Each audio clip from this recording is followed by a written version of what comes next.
Ya, oke, mari kita sambung lagi kelanjutan dari novel Gunung Hua. Di lain sisi, saat melihat Ungam terjatuh dengan lengannya yang telah menghilang, Yunjong pun berusaha berlari ke arahnya. Tapi sayangnya, pergerakannya terhenti tak kala Yado menyerangnya dari belakang. Bahkan itu hampir merenggut nyawa Yunjong. Dan Yado pun mulai berkata, "Pimpinan sekte, nampaknya kau terlihat sangat buru-buru. Bukanlah ketenangan adalah salah satu keahlianmu?" Ya, memang benar. Yunjong sangat khawatir dengan keadaan Ungam. Ia ingin membantunya, tapi jika ia membelakangi Yado, maka Yado akan mengakhiri hidupnya. Dan jika Yunjong dan juga Ungam mati, maka semangat murid-murid akan hilang. Dan itu artinya Gunung Hua akan tamat. Lalu Yado pun mulai mengejek Yunjong. "Nampaknya kata-katamu salah. Kau bukanlah orang yang pertama kali mati. Tapi tenang saja, kau akan segera menyusul. Begitu juga dengan murid-murid Gunung Hua lainnya." Mendengar provokasi tersebut membuat Yunjong sangat kesal. Ia pun berteriak, "Dasar orang jahat, lihat saja, kau akan segera menyesali perbuatanmu." Di sisi lain, Hyunsang mulai kehilangan fokusnya saat melihat murid kesayangannya tumbang, yaitu Ungam. Ia merupakan sosok yang tidak pernah berhenti untuk berlatih dan tidak diragukan lagi ia juga akan menjadi penerus Hyunsang. Tapi melihat lengannya yang hilang, itu membuatnya kesal. Ia bahkan berteriak, "Dasar bajingan, aku akan membunuhmu." Tapi sayangnya, sama seperti Hyunjong, Hyunsang juga tidak bisa meninggalkan tempatnya. Tangan beracun yang menjadi lawannya pasti tidak akan pernah membiarkan Hyunsang membantu Ungam. Tangan beracun bahkan berkata, "Orang tua, nampaknya kau terlihat buru-buru." Tentu saja Hyunsang ingin bergerak cepat dan menolong muridnya. Tapi walaupun kekesalan sudah mencapai puncak, sayangnya kali ini tidak banyak yang ia bisa lakukan. Salah satu lengannya telah terkena racun dari musuhnya. Bahkan kali ini juga sulit baginya untuk bergerak secara leluasa karena harus menekan racun yang ada di tubuhnya menggunakan energi Qi-nya. Tidak hanya itu, bahkan dalam kondisi terbaiknya, pedang Hyunsang sama sekali tidak bisa menggores tangan beracun. Tapi walau begitu, ia sama sekali tidak nampak putus asa. Ia bahkan berkata, "Dasar bajingan, lihat saja, aku pasti akan membunuhmu." Berpindah ke sisi lainnya, Ungam yang sebelumnya tumbang mulai membuka matanya. Ya, teriakan dari para murid mulai membuatnya sadar. Tentu saja ia hampir tidak bisa mengingat apa yang telah terjadi sebelumnya. Dan saat menyadari jika salah satu lengannya telah menghilang, barulah ia mulai menyadari apa yang terjadi pada pertarungan sebelumnya. Melihat Ungam yang bangkit, Sonwol pun mulai berkata, "Tidak kusangka kau masih bisa berdiri." Tapi Ungam nampaknya tidak mempedulikan perkataan Sonwol. Ia malahan mulai mencari sesuatu di sekitarnya. Sonwol yang menyadari hal tersebut lalu berkata, "Apakah kau mencari lenganmu yang telah kupotong? Walaupun kau menemukannya, tapi itu tidak akan pernah bisa disambungkan kembali." Dan lagi-lagi Ungam tidak mempedulikan perkataan Sonwol. Dan saat ia mulai melihat lengannya yang terputus dengan terseok-seok, Ungam pun berjalan ke sana. Awalnya Sonwol mengira jika Ungam ingin mengambil lengannya, tapi ternyata dugaannya salah.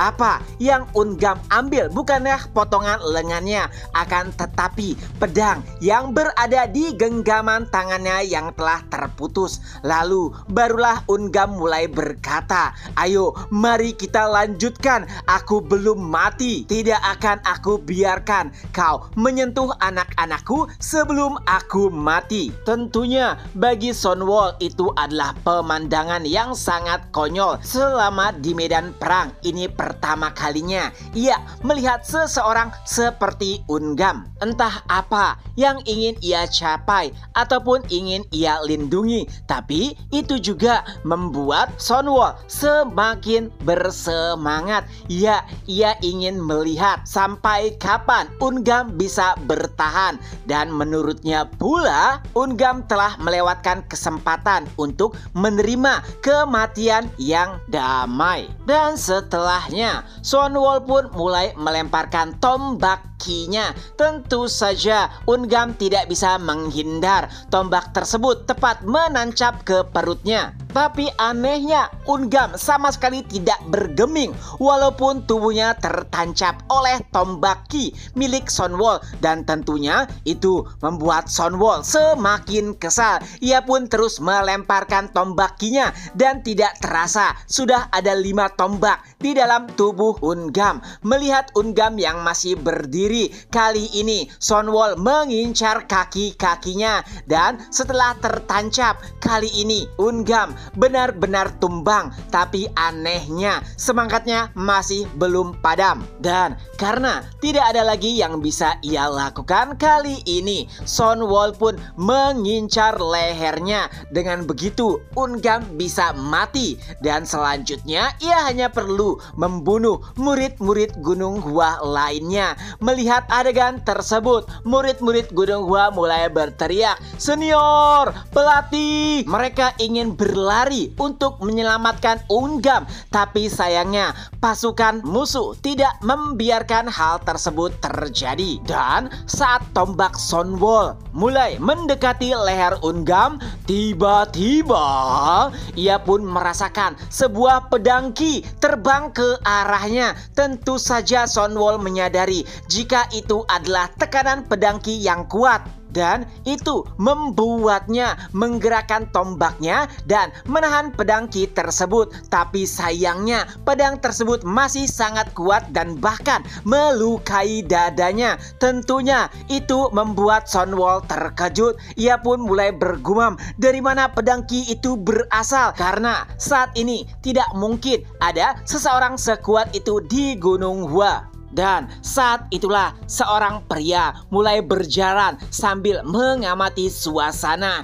Ia melihat penatua dan pimpinan sekte yang nampak sangat menyedihkan. Lalu seniornya Ungam terbaring tak berdaya dengan lengannya yang telah menghilang. Melihat semua kegaduhan dan kekacauan tersebut, matanya mulai memerah. Lalu ia pun berkata, "Kalian semua, aku tidak akan membiarkan kalian mati dengan penuh kedamaian." Mendengar dan melihat sosok tersebut, orang-orang di Gunung Hua mulai berteriak, "Chunmyun! Chunmyun!" Tidak hanya para murid, pimpinan sekte, dan juga para penatua nampak lega saat melihat kehadiran Chunmyun. Dari auranya saja sudah membuat seluruh medan pertempuran menjadi hening. Tidak ada lagi yang bertarung. Semua mata tertuju kepada Chunmyun. Yado yang menyadari kehadirannya bahkan mulai mengeluarkan keringat. Hanya satu orang, tapi itu bisa mengubah medan pertempuran.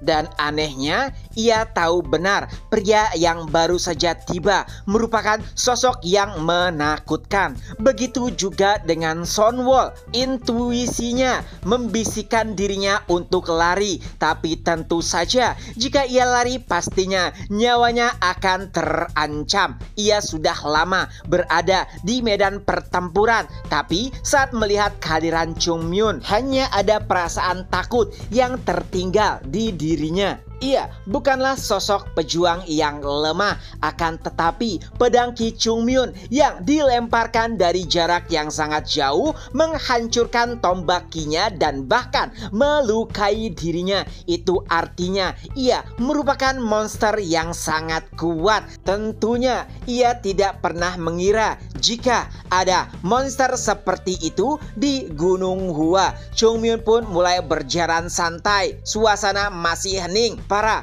pasukan dari klan 10.000 orang bahkan mulai mundur perlahan-lahan saat Chung Myun mendekat. Mereka mulai menatap satu sama lain. Tentu saja mereka ketakutan, tapi mereka juga tidak bisa melarikan diri. Dan saat itulah salah satu prajurit berkata, "Serang!" Ya, sontak puluhan prajurit pun mulai bergerak membabi buta ke arah Chung Myun. Tapi tentunya Chung Myun sama sekali tidak bergeming. Ia hanya mengayunkan sedikit pedangnya dan bunga pelum pun mulai terbentuk seperti badai. Dan tidak butuh waktu yang lama untuk seluruh prajurit yang menyerang Chung Myun mati dengan sangat mengenaskan. Ya, dari sudut pandang musuh tentu saja itu adalah hal yang mengerikan. Kehadiran satu sosok absolut mengubah jalannya medan pertempuran